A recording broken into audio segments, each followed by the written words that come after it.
Waambie waja wangu ambao kwamba walizifanyia israfu nafsi zao, bimaana walifanya madhambi ya kubwa na kujaa, walifanya madhambi ya hali ya juu. Hakuna madhambi anaweza kufika hayo walioyafanya umma wako ambao kwamba ni viumbe wangu. La taqnatu min rahmatillah, la taqnatu min rahmatillah. Waambie wasikate tamaa na rahma ya Allah tabaraka wa taala. Inna Allaha yaghfiru dhunuba jami'a, hakika ya Allah subhanahu wa ta'ala yasamehe dhambi zote. Uridu an as'alukum as-su'al, naomba kuulizeni swali watukufu wa Islamu mlio bora, wapenzi wa Mtume Muhammad sallallahu alayhi wasallam. Ramadhani inatuingilia baada ya mwezi mmoja, lakini Ramadhani imetupita miezi 10. Kabla miezi 10 tulipokuwa ndani ya Ramadhani, ni wangapi tulileta toba? Na toba zile zilikuwa ni toba zilizotoka ndani ya moyo wetu, fika ndani ya moyo kwamba mimi namuomba Allah, nimemkosea kadha na kadha na kadha. Ikiwa utapata jawabu ya kwamba kweli mimi nilileta tauba, nilimshirikisha Allah subhanahu wa ta'ala, nilifanya shirki billah, nilifanya na nikafanya, niliuchafua moyo wangu, lakini sikuleta tauba. Ama nilileta lakini nikacheza tena kidogo, na miezi 10 ilipokuja nikazidi kumuasi Allah kwa namna moja ama nyingine. Mimi ninayo maasi yangu, ama ninayo niliyomkasirisha Allah, ikiwa ni khatibu, na wewe vile vile unaye. Lakini je, kwa Ramadhani hii kabla kuingia tumejiandaa na kuleta toba kwa yale tuliyochafua? Kabla fawati al-awan, kabla Allah tabaraka wa taala kumtuma malakul maut, mimi na wewe tumejipanga namna gani katika kuleta toba? Ibadallah, yatuba alaina an natuba ila Allah, ni wajib bali ni lazim kwa kila mmoja kutubia kwa Allah tabaraka wa taala. Tushike hii janibi ya kuleta tauba.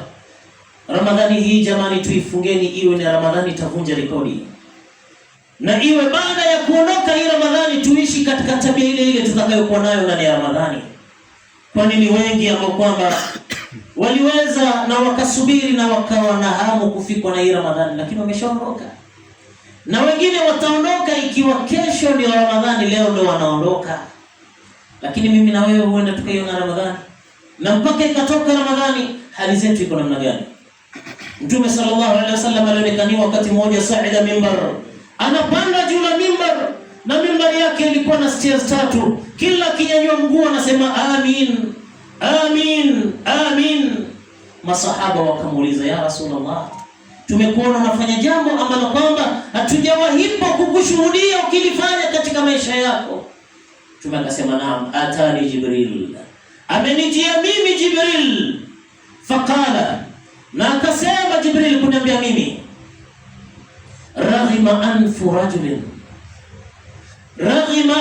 rajulin man adraka abawahu falam yughfar la, au kama jaa, amevunjika mfupa wa pua mwanadamu, bimaana amepata hasara, bimaana ameangamia mwanadamu mwenye ambaye kwamba atawapata wazazi wake na yeye yuko katika hali ya ukubwani tena, na isiwe ndio sababu ya yeye kuingia peponi. Qul amin ya Muhammad.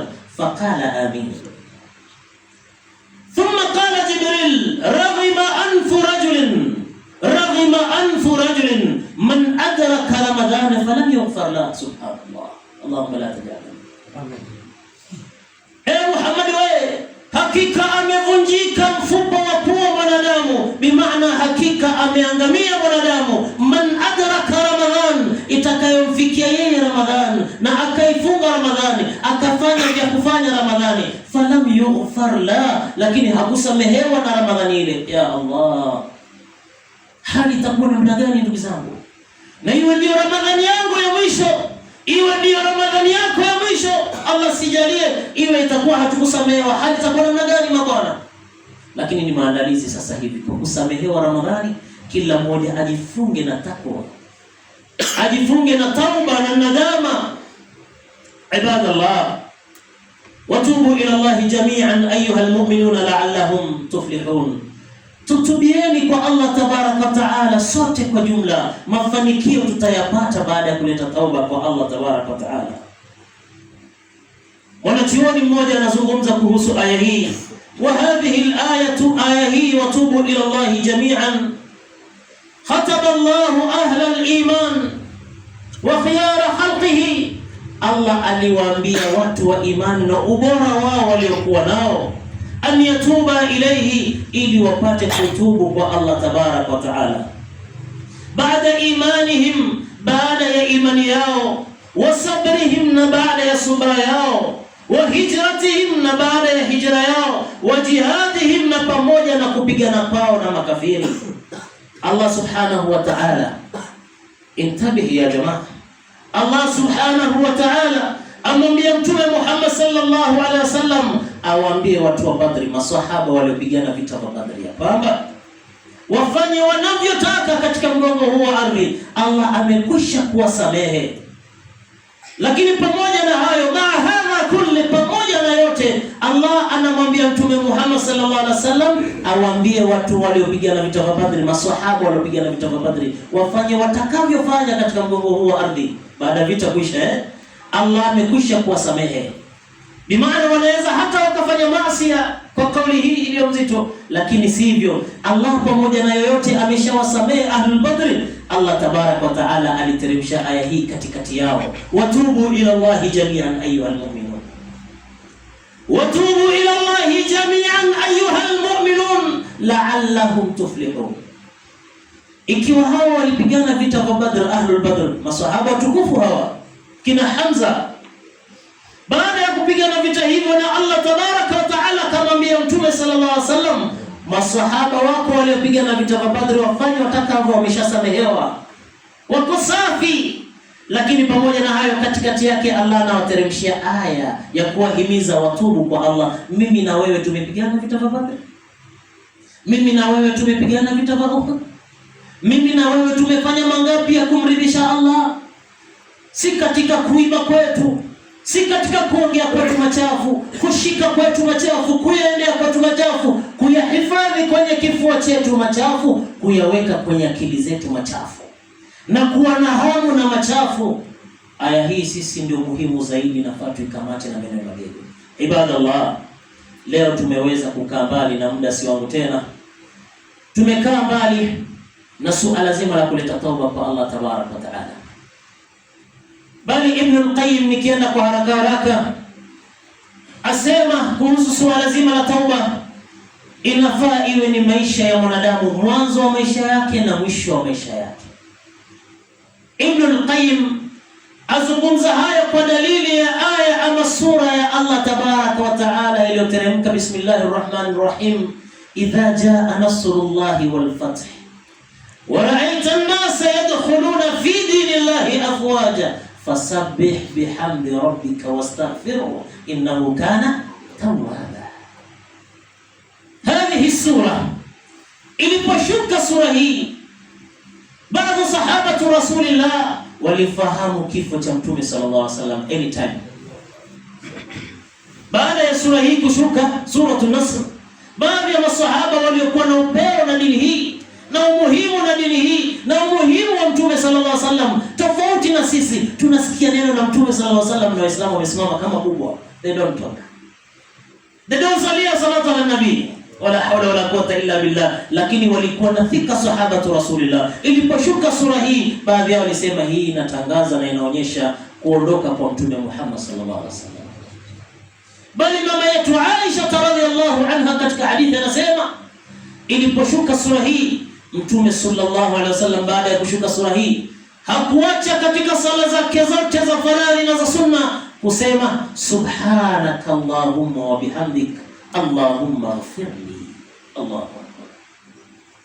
Mtume sallallahu alaihi wasallam, na riwaya aidha ni katika sijda ama katika rukuu, hizi mbili mojawapo, ilikuwa akimaliza adhkari ambazo kwamba ni mahsusa katika maeneo yale ya sijda ama rukuu, ilikuwa akisema subhanaka allahumma wa bihamdik, utukufu ni wako wewe na shukrani ni yako wewe Allah tabaraka wa taala, allahumma ighfirli, mola wangu nisamehe mimi. Mtume alikuwa akiswali mara ngapi? za sunna na za faradhi. Tuache za faradhi ambazo ni lazim, za sunna ilikuwa naswali mara ngapi? Mama Aisha anatoa dalili ya kusema kwamba sallallahu alayhi wasallam alipata kwa kuswali Mtume sallallahu alayhi wasallam swala za qiyamul layl mpaka akavimba miguu yake. Nikamwambia, ya Rasulullah, wewe ni yule aliyesema Allah tabarak wa taala, inna fatahna laka fathan mubina liyaghfira laka Allah ma taqaddama min dhanbika wa ma ta'akhkhar. Allah tabarak wa taala amekupatia upeo wa hali ya juu wewe kufutahi Makkah. Nguvu ulipata kwa namna moja ama nyingine. Thumma baada dhalika, huyu ni mama Aisha anamwambia bwanake Mtume sallallahu alaihi wasallam, si wanawake wetu leo, wewe umenunua ration mzima, yale maneno utayapata, subhanallah, yatakumaliza pressure, sukari zote zitapanda. Lakini anazungumza maneno mazuri kwa mumewe, wewe ni yule ambaye kwamba Allah tabaraka wa taala amekusamehe dhambi zako. Na Mtume ni kama tunavyomjua, si mimi na wewe, si mchafu wa kuchafua, hana time ya kuchafua, ni mtu wa haya, siku zote anamwonea haya Allah kutomfanya dhambi. Allah, mama Aisha ana huruma, bwanake amevimba miguu kwa kusali sala za qiyamul layl, huko anamwambia bwanake ya kwamba Allah amekusamehe dhambi wewe za kupita na zitakazo kuja, wala hazitokuja. Lakini angalia maneno ya Mtume sallallahu alaihi wasallam amjibu mama yetu Aisha radhiallahu anha, na huyu atakuwa ni mama wa Waislamu wenye thika, ila Mashia laanatullahi alayhi. Mashia kitajwa mama Aisha, wao wanaungulika na wanakosa amani. Lakini mama Aisha anajibiwa na Mtume Muhammad sallallahu alaihi wasallam, afala akunu abdan shakura, hata kama nimesamehewa siwi ni mja wa kushukuru? Anashukuru Rasulullah kwa kusali sana, na katika hizo sala inapatikana maneno mazuri akisema subhanaka allahumma wa bihamdik allahumma ighfirli. Mimi na wewe tunaleta toba mara ngapi? Aqulu ma tasma'un wa astaghfirullah li wa lakum wa lisa'iril muslimina wal muslimat fastaghfiruhu innahu huwal ghafurur rahim wa huwal barrul karim.